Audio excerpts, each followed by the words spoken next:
बच्चों, आप मुझे बताइए, हम अपनी बात दूसरों को कैसे समझाते हैं? सही बात है, बोलकर या लिखकर। बोलने में या लिखने में हम क्या करते हैं? अनेक शब्दों का प्रयोग करते हैं। यह जो शब्द होते हैं, वर्णों से बनते हैं। तो आइए जाने कक्षा पंचमी प्रथमः पाठः। तो यह जो वीडियो है कक्षा पांचवी तथा छठी कक्षा के लिए उपयुक्त है। संस्कृत वर्ण परिचय हो।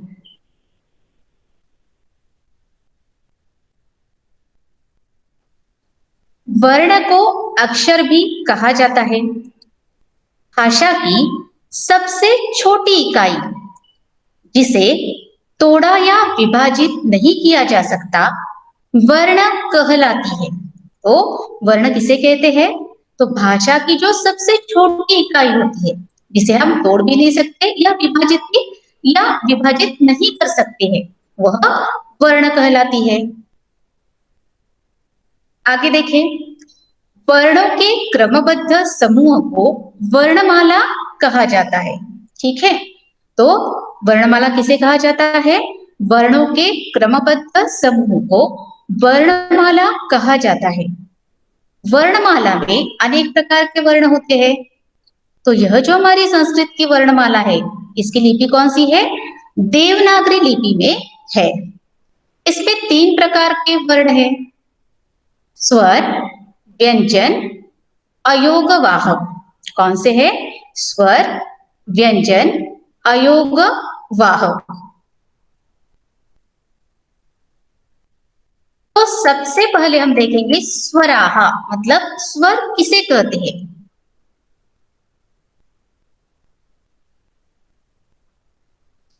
जिन वर्णों का उच्चारण बिना किसी सहायता के ही होता है, अर्थात उनका उच्चारण स्वतंत्र रूप से किया जाता है, वे स्वर कहलाते हैं। मतलब क्या होता है? स्वरों का उच्चारण करते समय हमें किसी की सहायता नहीं लेनी पड़ती है, हम स्वतंत्र रूप से उसका उच्चारण कर सकते हैं। संस्कृत में 13 स्वर होते हैं। इन्हें दो भागों में विभाजित किया गया है। कितने भागों में विभाजित किया गया है? दो भागों में विभाजित किया गया है। आइए देखें, स्वर कौन से दो भागों में विभाजित किया है? ह्रस्व स्वर, दीर्घ स्वर। ठीक है, कौन से दो भाग है? ह्रस्व स्वर और दीर्घ स्वर। अब इस पर आधारित प्रश्न हम देखेंगे। स्वर वर्ण कितने होते हैं? कितने होते हैं? 13। कितने होते हैं? 13। अभी सबसे पहले हम देखेंगे कि ह्रस्व स्वर किसे कहा जाता है। जिन स्वरों के उच्चारण में एक मात्रा का समय लगता है, जिन स्वरों के उच्चारण में एक मात्रा का समय लगता है, उन्हें ह्रस्व स्वर कहा जाता है। तो अभी यहाँ देखो बच्चों, आपको अगर मात्रा समझ में नहीं आती है, जैसे हम एक बार ताली बजाते हैं, तो एक बार ताली बजाने में जितना समय लगता है उसे हम एक मात्रा कहते हैं। तो इतना समय जहां लगता है, तो ऐसे स्वरों को हम क्या कहते हैं? ह्रस्व स्वर। जैसे अ, ई, उ, री, लू। ये जो है संस्कृत में नया स्वर है। तो संस्कृत भाषा में इस स्वर का, ह्रस्व स्वर में यह स्वर आता है। इसका उपयोग केवल वैदिक संस्कृत में ही किया जाता है। आगे देखें, दीर्घ स्वर। दीर्घ स्वर किसे कहते हैं? जिन स्वरों के उच्चारण में दो मात्रा के बराबर का समय लगता है, अर्थात ह्रस्व स्वरों से दुगना समय लगता है, वे दीर्घ स्वर कहलाते हैं। जैसे अभी पहले ही देखा है। अभी देखो, दो मात्रा, जैसे मैंने पहले बताया है, एक मात्रा मतलब एक बार हम लोग जो ताली बजाते हैं, तो दो मात्रा मतलब दो बार ताली बजाने में जितना समय लगता है उतना समय हमें दीर्घ स्वरों के उच्चारण में लगता है। जैसे आ, ई, उ, ए, ऐ, ओ, औ और री। जैसे यहाँ देखो संस्कृत पे ह्रस्व री और दीर्घ री का प्रयोग किया जाता है।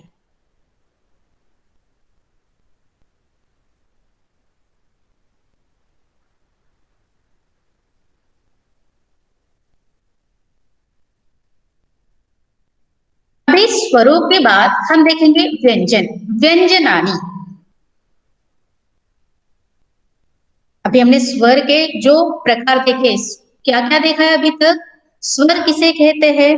ठीक है, स्वरों को दो भागों में विभाजित किया है, कौन से? ह्रस्व और दीर्घ। ह्रस्व स्वर किसे कहा जाता है? दीर्घ स्वर किसे कहा जाता है? अभी आगे देखें कि व्यंजन, व्यंजनानी।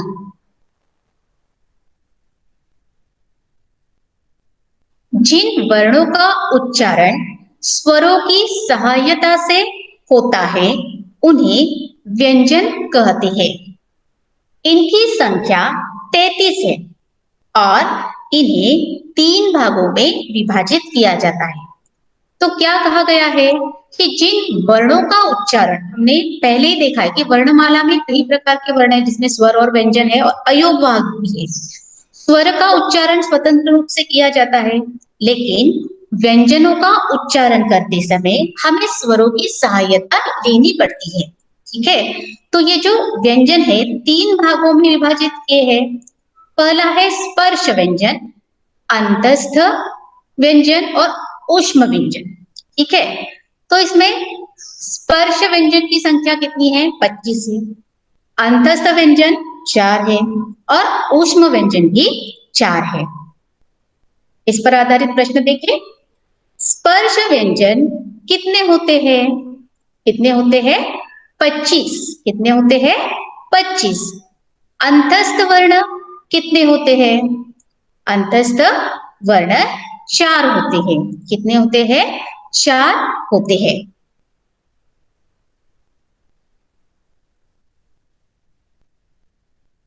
तो आइए आगे देखें कि हम स्पर्श व्यंजन किसे कहते हैं।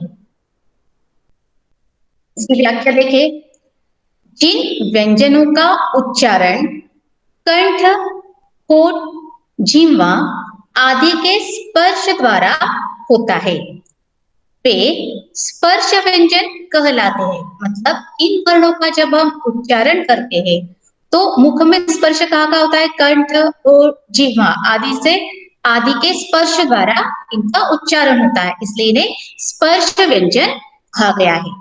इनके 5 वर्ग है, प्रत्येक वर्ग में 5 वर्ण है। हर वर्ग का नाम उसके प्रथम वर्ण के नाम पर रखा है। तो यहाँ देखो बच्चों, जैसे लिखा है मैंने यहाँ क वर्ग, तो क वर्ग में क वर्ण सबसे प्रथम है, तो उसका नाम उस वर्ग को दिया गया है। और एक क्या बात बताना चाहूंगी बच्चों आपको, व्यंजन जो होते हैं जैसे कि हमने बोला है कि स्वरों की सहायता लेनी पड़ती है। जब हम व्यंजनों का उच्चारण करते हैं तो हमें स्वरों की सहायता लेनी पड़ती है। इसका कारण क्या है? आपको यहाँ व्यंजन लिखे दिख रहे सबको? तो यहाँ देखो, यह जो क, यहाँ देखिए इसके नीचे टेढ़ी रेखा दिख रही है आप लोगों को, इसे हम बोलते हैं हलंती। क्या बोलते हैं? हलंत्य बोलते हैं। और हलंत्य वर्ण जो होता है उसका उच्चारण आधा किया जाता है। मूल रूप से व्यंजन हलंत्य ही होते हैं, लेकिन जब हम लोग उसका क ऐसे उच्चारण करते हैं तो उसमें हमने किसकी सहायता ली है? अस्वर की सहायता ली है। ठीक है, क्योंकि यह जो व्यंजन होते हैं आधे वर्णों का उच्चारण करना आसान नहीं होता है, आसानी से उनका उच्चारण नहीं कर पाते। चलो, तो अब पहले इन व्यंजनों का उच्चारण करें। क, ख, ग, घ, ङ। च वर्ग, च, छ, ज, झ, य। ट वर्ग, ट, ठ, ड ढ ण, त वर्ग, त थ द ध न, प वर्ग, प फ ब भ म। ठीक है, अभी देखो हम आसानी से इसका उच्चारण नहीं कर पाते, लेकिन जब हम बोलते हैं कि क ख ग, यहाँ देखिए हम आसानी से व्यंजनों का उच्चारण कर पाते हैं, लेकिन जब हम उसमें स्वरों की सहायता लेते हैं। तो यहाँ बताइए मुझे, एक वर्ग में कितने वर्ण होते हैं? कितने वर्ण होते हैं? 5 वर्ण होते हैं। कितने वर्ण होते हैं? 5 वर्ण होते हैं। अभी आगे देखें, स्पर्श व्यंजन के बाद ऊष्म व्यंजन।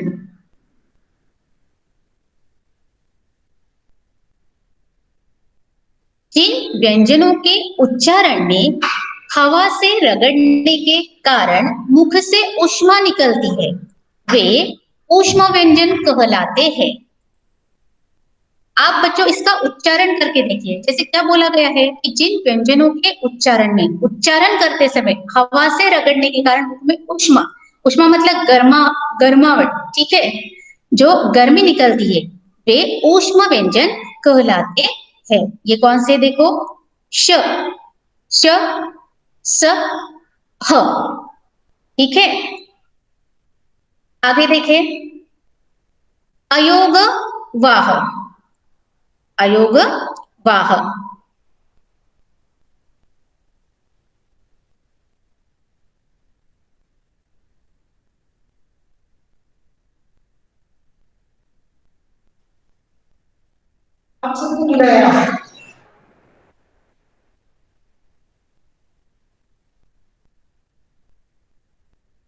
आगे देखिए, अयोगवाह,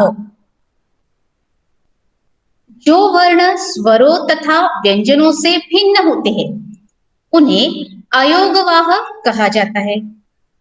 इनको केवल चिन्हों से ही प्रकट किया जाता है, जैसे अनुस्वार, अ के ऊपर देते हैं हम लोग, जैसे उदाहरण देखिए, हम आहा बोलते हैं, ठीक है, तो यहाँ उदाहरण देखिए, संस्कृतम।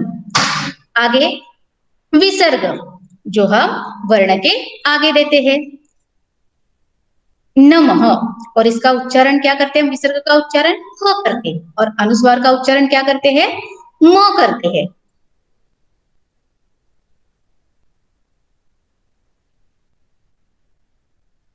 अभी आगे देखिए, इस पर आधारित प्रश्न देखेंगे हम लोग। उचित मेलनम कुरुत,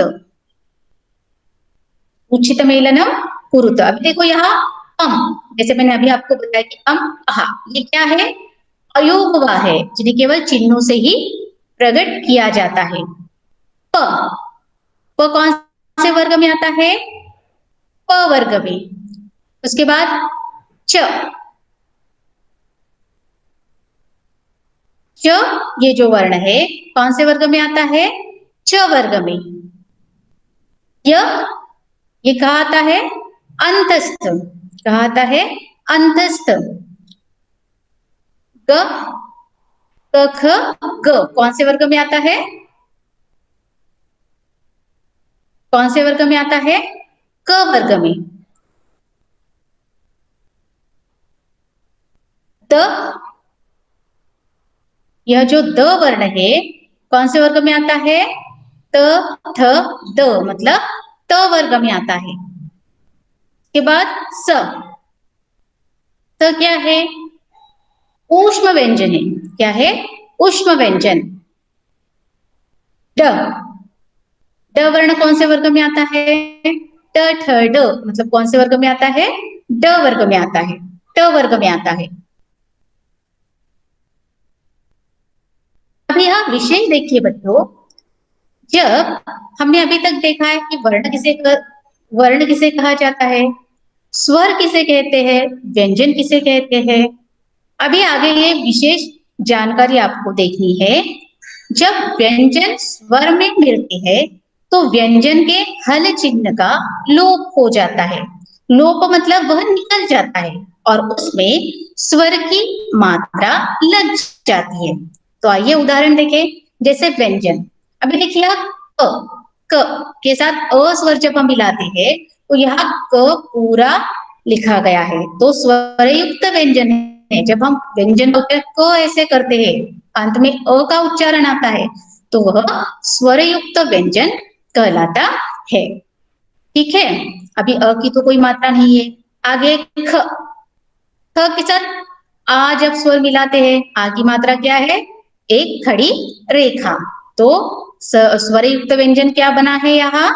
देखो स्वरयुक्त व्यंजन, हाँ, अगला वर्ण है च, च के साथ ई स्वर मिलाया है। अभी देखो ई की मात्रा जो वर्ण से पहले लगती है, ची।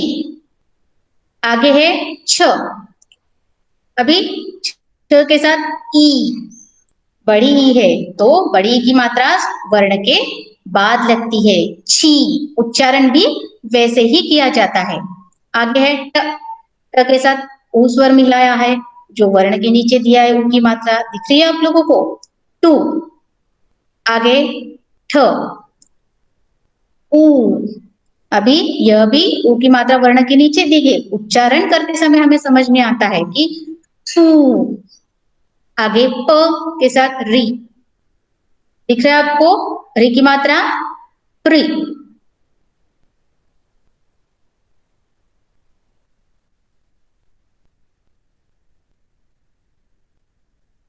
आगे देखिए,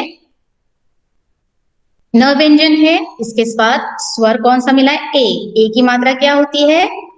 ऊपर एक टेढ़ी रेखा, ने। क्या होता है यहाँ? ने।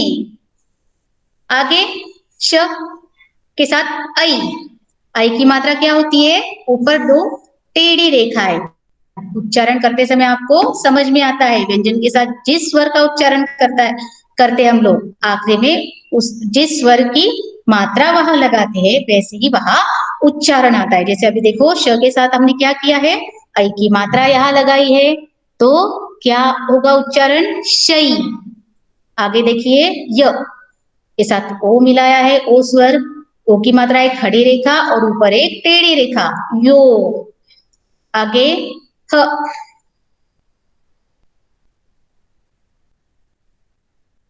आगे क्या है?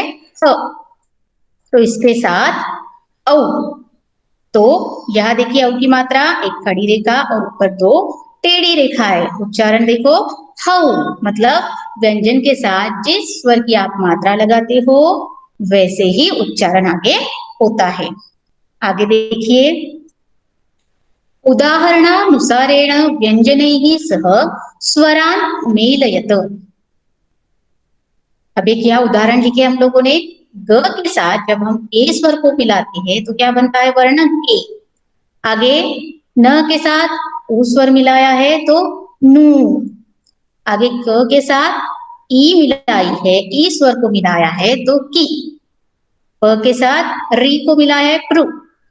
आगे ल के साथ ऊ को मिलाया है, लू। च के साथ ओ को मिलाया है, शो। मतलब हमने यहाँ क्या देखा है? व्यंजनों के साथ हमने स्वरों को मिलाया है। धन्यवाद।